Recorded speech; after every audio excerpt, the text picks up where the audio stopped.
কৈলাসহরে কংগ্রেস বিধায়ক বীরজিৎ সিনহা বিরুদ্ধে ক্ষোভে ফেটে পড়লেন বিজেপি ও যুব মোর্চার নেতারা। রবিবার কৈলাসহর শহরের বিজেপি জেলা কার্যালয়ে এক সাংবাদিক সম্মেলন করে কংগ্রেস বিধায়কের বিরুদ্ধে একের পর এক গুরুতর অভিযোগ তুলেন বিজেপি ও যুব মোর্চার জেলা নেতৃত্ব।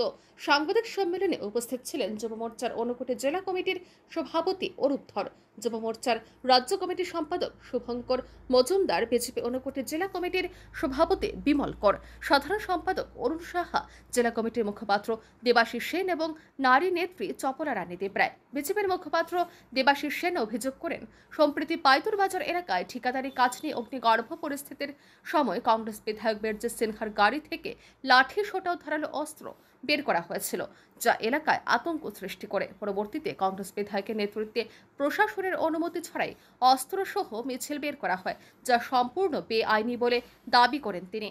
বিজেপির মুখপাত্র আরও বলেন, বীরজিৎ সিনহা এ ধরনের কাজ নতুন কিছু নয়। তিনি অতীতেও কৈলাসহরে একাধিকবার সন্ত্রাসের পরিবেশ সৃষ্টি করেছেন। তিনি জানান, অতীতে তিনিও কংগ্রেস দলের সদস্য ছিলেন এবং 1988 থেকে 1992 সালের কংগ্রেস জোট সরকারের সময় বীরজিৎ সিনহা মন্ত্রী ছিলেন। সেই সময় তিনি শুধু বিরোধী নয়, নিজ দলের কর্মীদের ওপরও হামলা চালিয়েছিলেন বলে অভিযোগ করেন দেবাশিস সেন। বিজেপির মুখপাত্র প্রশ্ন তুলেন, মন্ত্রী থাকাকালীন সময়ে কেন্দ্রে কংগ্রেস সরকার থাকা অবস্থায় বীরজিৎ সিনহা কৈলাসহরে কি উন্নয়নমূলক কাজ করেছেন? জনগণের সামনে তা স্পষ্ট করে বলা উচিত। তিনি আরও জানান, বর্তমানে চণ্ডীপুর বিধানসভা কেন্দ্রের বিধায়ক ও রাজ্যের মন্ত্রী টিঙ্কু রায় গত 2 বছরে কৈলাসহরে কয়েক কোটি টাকার উন্নয়নমূলক প্রকল্প বাস্তবায়ন করেছেন, যা কংগ্রেস বিধায়ক বীরজিৎ সিনহা সহ্য করতে না পেরে রাজনৈতিক অশান্তি তৈরির চেষ্টা করছেন। এই 2 বছর সময়ের মধ্যে 100 কোটি টাকার উপরে উন্নয়নের কাজ এই দুটো বিধানসভা কেন্দ্রের মধ্যে উনি আগরতলা থেকে নিয়ে আসবেন। যেটা আমলেও ডাবল ইঞ্জিনের সরকার ছিল, তখন কেন্দ্রে রাজীব গান্ধীর কংগ্রেস সরকার, এই রাজ্যে সুধীর মজুমদারের কংগ্রেস সরকার। তখনও ডাবল ইঞ্জিন, এখনো ডাবল ইঞ্জিন।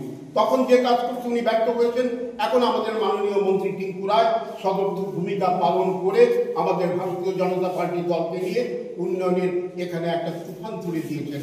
আর আজকে উনি বলছেন উনি উন্নয়নের পক্ষে, উন্নয়নের স্তরে।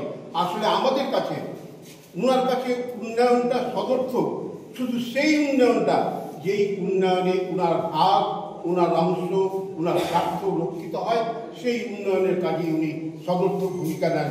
বাদ বাকি কোনো উন্নয়নের কাজে উনার কোনো সদর্থক ভূমিকা আছে বলে আমরা যারা এখানকার এই শহরের রাজনৈতিক প্রবীণ ব্যক্তিত্ব তারা দেখিনি এবং আজ পর্যন্ত আমরা দেখছি না। আমরা এই প্রচেষ্টার তীব্র বিরোধিতা করি। রিপোর্ট আর নিউজ।